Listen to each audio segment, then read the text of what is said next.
안녕하십니까. 오늘은 2024년 8월 29일 목요일입니다. 오늘도 흑영영의 영성시대가 세계를 이끈다 215페이지부터 읽어보겠습니다. 기독교, 그리스도교, 예수 그리스도가 창시한 기독교는 당시 이스라엘을 지배하던 예수 사후 로마 제국에 전파되어 로마의 국교가 되었다. 로마 가톨릭이다. 로마 가톨릭은 16세기 종교 개혁으로 구교와 신교로 나뉘어졌다. 구교는 가톨릭, 천주교, 신교는 개신교로 나누어졌다. 기독교는 유대교의 행식주의, 율법주의와 선민 사상에 반대하여 유대인들의 반감을 샀다. 예수 그리스도를 유일신의 독생자로서 구세주로 믿는다.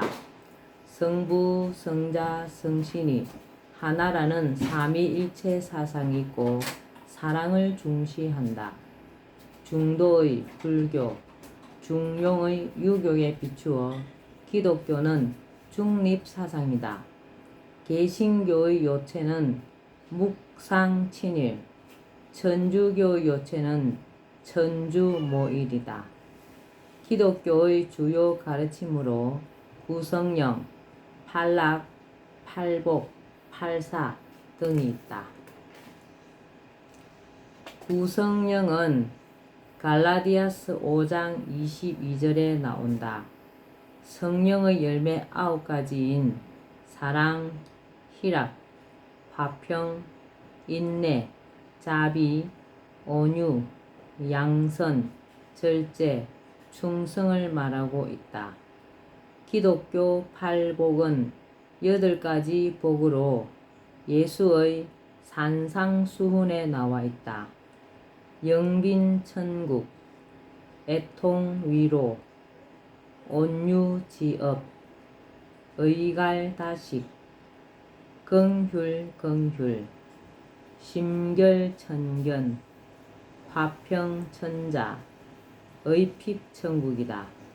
산상수훈은 예수의 최고 가르침으로 원수를 사랑하라는 말도 이때 한 말이다. 기독교 십계명은 모세가 하나님 여호와로부터 시나이 산에서 받은 10가지 계명이다.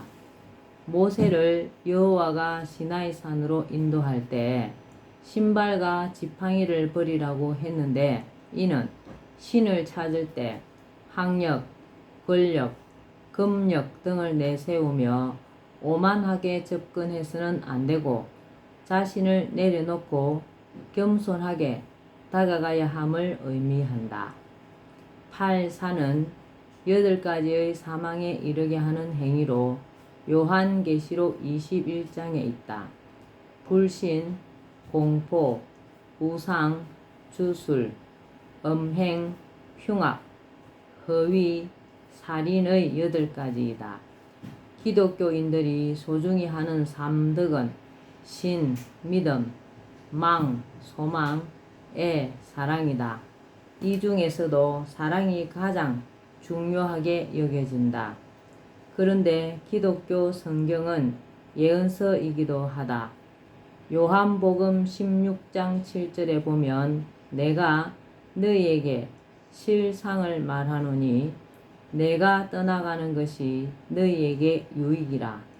내가 떠나가지 아니하면 보혜사가 너희에게로 오시지 아니할 것이요 가면 내가 그를 너희에게로 보내리니 그가 죄에 대하여 의에 대하여 심판에 대하여 너희를 책망하시리라 라고 하였다. 여기서 보혜사는 나를 지칭하는 것으로 후에 지구에 화신하여 사람들을 제도하는 때가 올 것이 예언된 내용이다.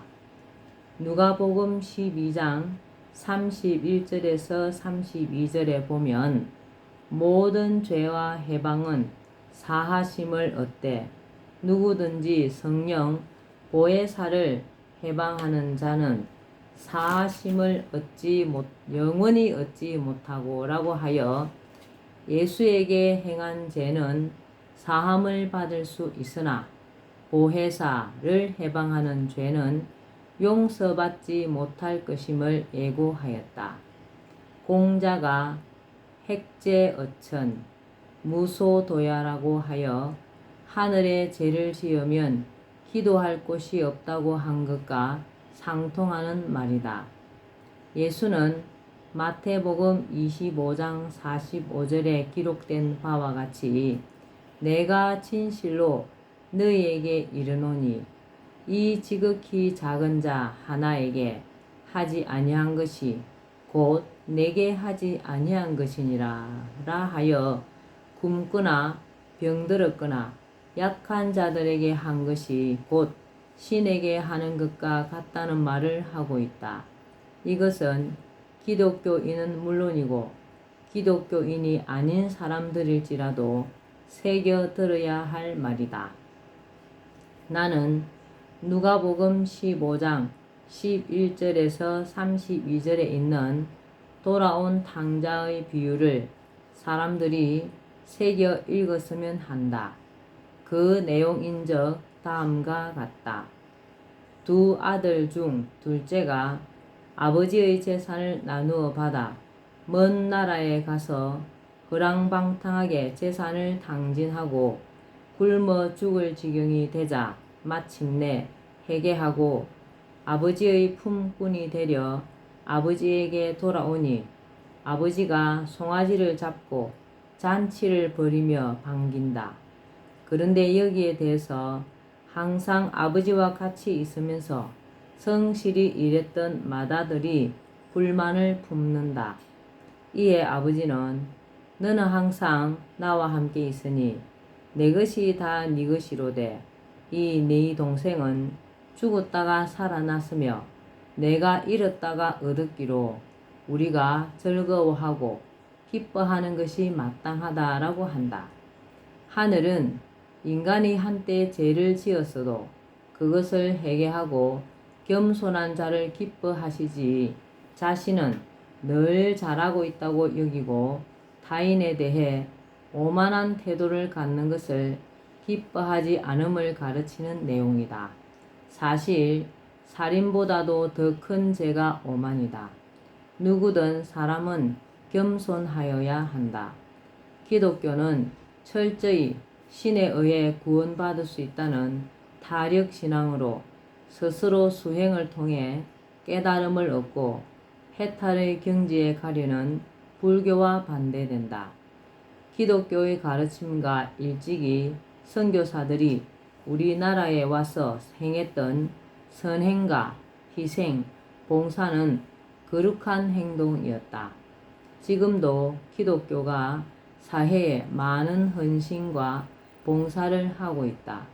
그렇지만 한편으로 한국 기독교의 배타성은 시정되어야 할 것이다. 일부에서 보여주고 있는 내 종교만 진리이며 최고라는 생각은 버려야 할 것이다. 타 종교도 존중하고 인정해주는 자세를 가져야 한다. 본자 인터뷰 내용입니다. 예수와 석가의 공통점. 신인님, 예수와 석가의 공통점이 뭐예요? 예수가 사랑으로 유대교 율법에 도전하자 예수를 죽였어. 예수는 사랑과 율법 중에서 사랑을 택하면 죽는다는 것을 알면서도 사랑이 없는 율법을 부정했어. 그럼 사랑이 율법이나 계명보다 더 큰 거예요? 그렇지. 그래서 오늘날 기독교와 천주교는 사랑과 율법, 계명을 십자가의 행으로, 정의와 평화를 십자가의 종으로, 기둥으로 하여 중립 종교가 되었어. 그래서 기독교를 중립 종교라고 하는군요. 그럼 예수와 석가는 공통적으로 엄격한 계율보다는 사랑과 자비를 최우선으로 실천해야 한다고 하였어. 예수가 이방인에게 금지된 사랑을 베풀다 보면 율법이 항상 방해되었지. 사랑과 율법 사이에서, 정의와 평화 사이에서 예수와 석가는 율법을 택하여 평화를 얻지 않고 스스로 사랑을 택하여 정의를 지키다가 예수는 처형되고 석가는 적들에 의해 식중독으로 돌아갔지. 사랑과 정의에는 항상 희생이 따르는군요. 본자 인터뷰 내용입니다. 아브라함에게 아들을 번제로 바치라고 한 이유. 창조주는 왜 아브라함에게 이삭을 번제로 바치라고 했나요? 창조주가 아브라함을 시험하기 위한 것이 아니어서 아브라함의 믿음은 창조주가 이미 알고 있었지. 그럼 누구의 믿음을 시험하기 위해서예요? 이삭의 믿음과 효심을 확인하기 위해서야. 다 늙은 아브라함이 아닌 18세의 건강한 이삭이 아버지의 뜻에 순종하는지를 보기 위해서였지. 아브라함을 시험한 것이 아니라 이삭을 시험한 거야. 대부분의 기독교인들은 아브라함을 시험했다는데 신이님은 그 반대네요. 다 늙은 힘없는 아버지가 아들을 칼로 죽이려고 하는데도 아버지의 뜻대로 반항하지 않고 순종하는 청년 이삭을 보고 창조주는 감동하여서 이삭을 시험한 거야. 청년 이삭이 아버지의 말에 순종하고 목숨을 내어놓았다는 것은 대단해. 하늘에서 보낸 진리인 성경과 불경 등은 인간이 어떻게 받아들이느냐에 따라 진리가 되기도 하고 독이 되기도 하는 거야. 창조주가 다 늙은 아브라함을 시험한 것이 아니야. 하늘은 젊은 지도자가 될 이삭을 시험하고 흡족해 이스마엘이 아닌 이삭에게 장자권을 준 거야. 아브라함이 창조주에게 신뢰를 받았지만 창조주는 그가 그의 가족에게도 신뢰받는가를 확인한 거야.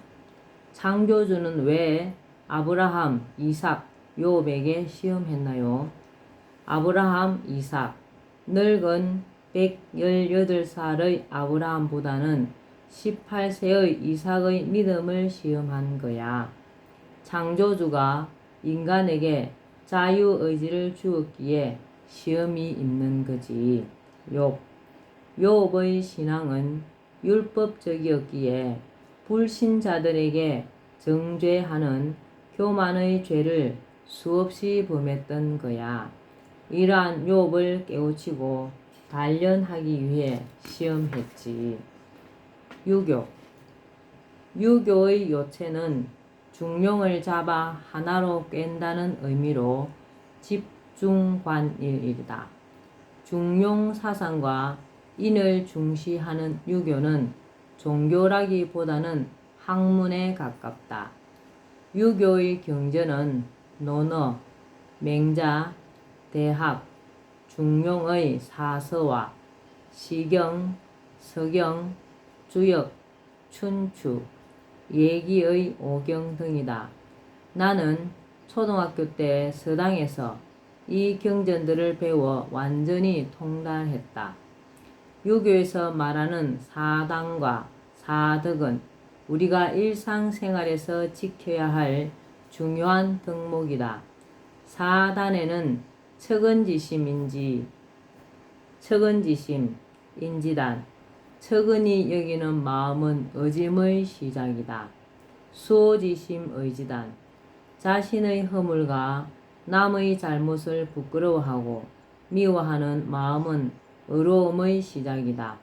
사양지심 예지단, 사양하는 마음은 예의의 시작이다.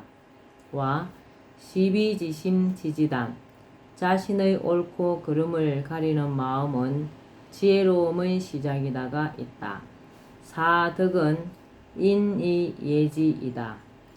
경물, 치지, 성의, 정심, 수신, 재가, 치국, 평천하라고 하는 대학의 8조목은 세계 통일의 기초로 삼을 만한 덕목이다.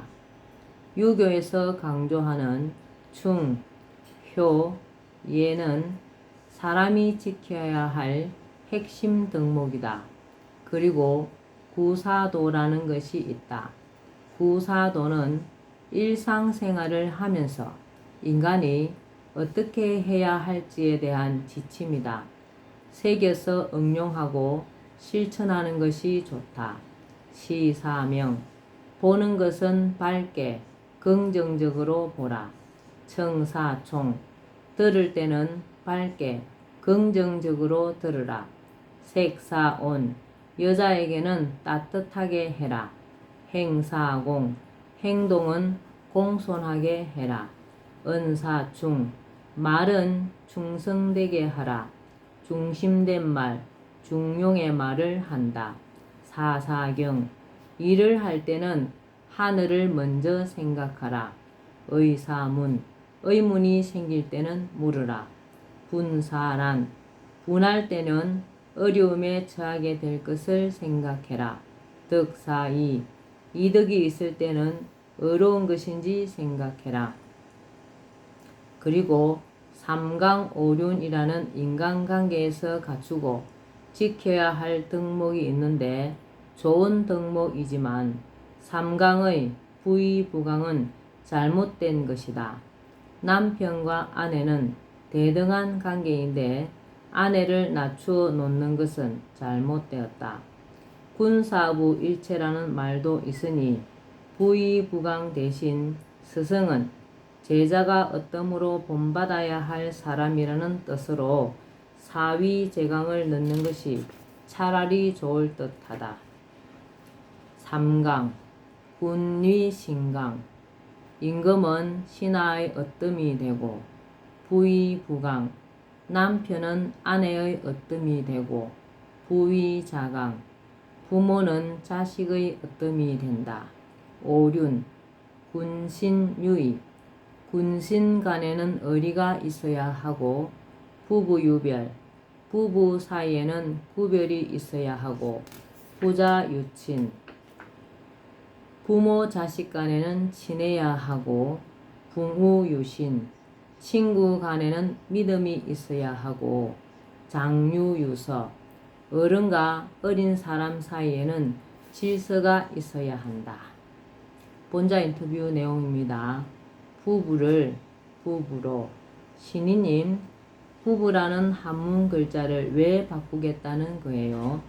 내가 그 제도에 가서 36만 명의 회원을 가진 국내 최대 지역 커뮤니티 카페인 그사모, 그제도 사랑모임 회장의 결혼식에 주례를 설 때도 부부를 지적했었어.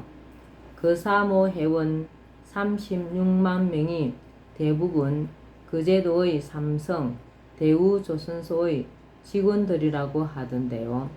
내가 주례를 설 때 신부가 웃다가 주저앉아 일어서지를 못할 정도로 처음부터 너무 웃게 했는데 하객들이 웃다가 예식이 끝난 일이 있어. 그때 사회자가 내 이름을 20분을 합창케 했었지. 조선소의 노조원들이라 목소리가 대단해서 왜 그렇게 웃게 했나요? 부부가 믿는 신이 당신 집에 있는 신이잖아. 남편의 신은 아내이고 아내의 신은 남편인데 두 사람이 서로 상대방을 신처럼 모셔야 한다는 등 모든 게 넌센스 퀴즈였지. 부부가 믿는 신은 당신이야. 그리고 부부라는 이름이 너무 여자를 비하하므로 한문을 바꿔야 한다고 했지. 지금의 부인 부자는 여자가 빗자루를 들고 있다는 뜻으로 하늘 위에 있다는 뜻의 부자와는 너무 차이가 난다고 했지. 그래서 나는 국가 최고 지도자가 되면 부부할 때 부자를 여자가 가족을 거느림으로 거느릴 부자로 바꾸어 부부로 바꿀 것이라고 했어. 역시 우리 신우님이십니다. 거제도에 오셔가지고 결혼식 주례를 서셨네요. 감사합니다. 오늘도 허경영의 영성시대가 세계를 이끈다. 여기까지만 읽겠습니다. 오늘도 허경영을 많이 부르고 알려서 복 짓는 행복하고 좋은 하루 되시기 바랍니다. 감사합니다. 허경영, 허경영, 허경영.